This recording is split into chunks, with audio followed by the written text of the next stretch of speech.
Can the Can the ancient ancient classical classical writers writers compete with compete with modernity? modernity? Why or Why or why why not? not? Probably not. Uh, I mean, we've talked about this over the years. Probably the best example would be in drama. I recently did a couple of Dan Schneider video interview about Eugene O'Neill, and O'Neill. You could even go back and I'd say Shakespeare. Shakespeare can't hold O'Neill's jockstrap when it comes to drama.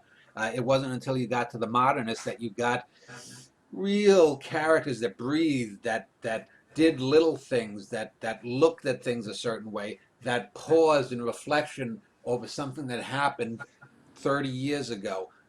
When you look at the dramas, the few surviving ones of Aeschylus, Sophocles, Euripides, and I think one of them only has one. Is it Euripides that only has one play that survived? I forget. But uh, when you read those plays, and it's been many years since I've read them, they are skeletons.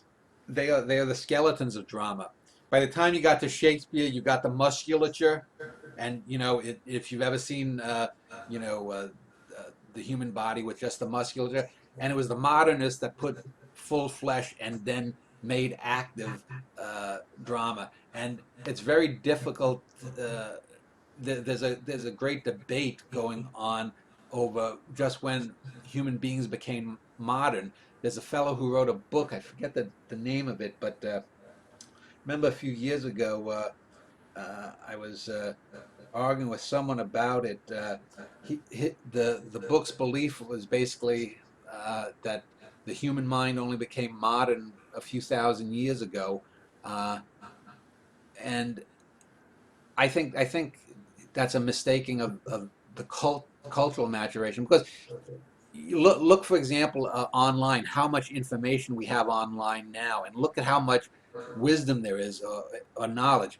It's a very small portion of all the Nigerian scams and penis enlargement ads that are out there, and the porno. But there is still intelligence to be had out online, like at Cosmoetica. But uh, you couldn't offload that kind of information 2,000 years ago or 3,000 years ago, whenever these early dramatists were out there, or the early poets. Homer, if he did indeed exist, uh, did not have the ability to to to look at the various societies. Complexity is a thing that grows and grows in time, as long as you've got an ability to increase it with energy coming in. And as things get more complex, they necessarily are going to force even more complex things coming on.